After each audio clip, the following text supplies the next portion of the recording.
Marcus Chen had spent 17 years maintaining Outpost Serenity, a forgotten relay station on Luna's far side. The job suited him perfectly. Minimal human contact, maximum solitude, and endless hours tinkering with machinery that actually made sense, unlike people. He was calibrating the atmospheric processors when the sensors screamed. 10 massive heat signatures descended through the thin lunar dust, their approach impossibly fast. Marcus pulled up the external feeds and froze. Dragons, not metaphorical ones, not spacecraft shaped like dragons. Actual scales and wings, fire-breathing dragons, each the size of a cargo hauler. They landed with surprising grace in the crater surrounding his outpost, their crystalline scales refracting Earthlight into prismatic displays across the gray regolith. Marcus had seen many strange things in his career, but this shattered every assumption about reality he'd ever held. The largest dragon, its scales a deep obsidian threaded with veins of gold, approached the airlock. Through the external speakers, a voice resonated, not roared but spoke in perfect Mandarin. "Human mechanic, we require your assistance. Our hatchling is dying." Marcus stared at the comm panel. His Mandarin was rusty but functional. "I fix air recyclers and water extractors, not dragons."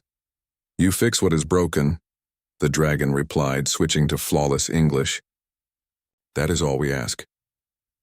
20 minutes later, Marcus found himself in a makeshift pressure suit, standing in the crater as 10 ancient beings regarded him with eyes that held galaxies.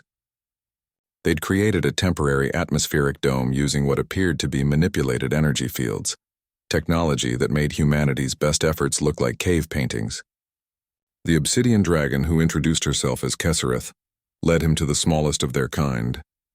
The hatchling, barely the size of a shuttle, lay on its side, its breathing labored. Its scales flickered with unstable light patterns. "We traveled 3 parsecs, Kessereth explained. "The hatchling's quantum heart is failing. We sensed something here, something unique to humans that might save her." "Quantum heart?"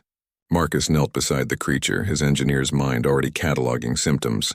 "Irregular thermal output, asymmetric energy distribution, cascade failure in the bioluminescent network. I don't even know where to start." "Start where you always do," another dragon said, this one with scales like burnished copper. "By understanding the problem." Marcus spent an hour examining the hatchling with every scanner in his outpost. The dragons watched in silence, their patience absolute. What he discovered defied logic. The creature's biology was a fusion of organic matter and exotic physics. Its heart a miniature quantum engine that somehow sustained consciousness across multiple dimensional states. It was also clogged severely. "When did you last descale this system?"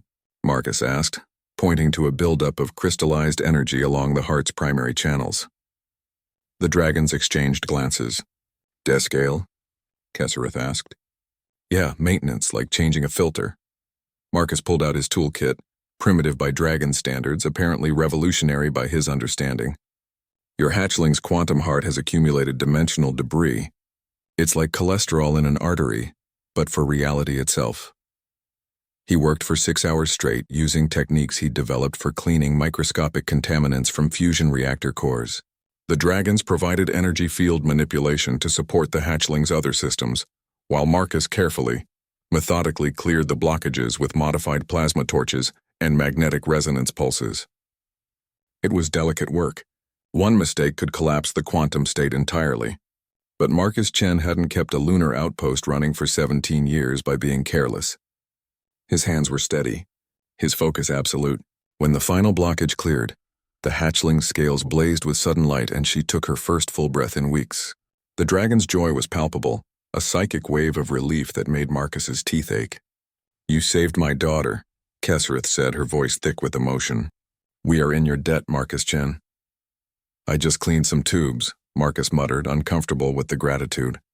"You did what we could not," the copper dragon said. "We command vast powers, cross galaxies, reshape matter with thought. Yet we lacked the one thing you possess in abundance." "What's that?" "The ability to see a problem not as something cosmic or impossible, but as something that simply needs fixing." Kessereth lowered her massive head to Marcus's eye level. "Humans have this gift. Where others see mystery, you see mechanisms. Where we see majesty, you see maintenance schedules." Marcus actually laughed. "That's actually kind of insulting and complimentary at the same time." It is why humanity will eventually stand beside us as equals, another dragon said. Perhaps even surpass us. You do not wait for the universe to make sense. You make it make sense through sheer stubbornness and elbow grease. Before leaving, Kessereth touched one claw to the lunar soil. When she lifted it, a perfect crystal remained, smaller than Marcus's thumb but pulsing with inner light. A gift, she said. It contains knowledge of quantum mechanics we've accumulated over eons. Not as payment, that would be impossible to calculate, but as a gesture of friendship between our kinds. Our kinds? Marcus asked. The Draconic Conclave has just voted, Kessereth said, her eyes twinkling. Humanity is no longer an emerging species under observation. You are now mechanics we should probably check in with when things break. It's a significant promotion. Marcus watched as the 10 dragons prepared to depart, their wings creating impossible geometries as they prepared to fold space itself. Will I see you again? He called out. Oh yes, Kessereth replied, amusement in her voice. We dragons are terrible at regular maintenance. I give it 3 years before something else stops working properly. They vanished in a cascade of light and mathematics, leaving Marcus alone once more in his outpost. But as he held the crystal and returned to his quiet life, Marcus Chen smiled. The universe had just gotten a lot more interesting. And somewhere a hatchling dragon was learning that sometimes the greatest power wasn't magic or cosmic might. Sometimes it was just knowing how to fix what was broken.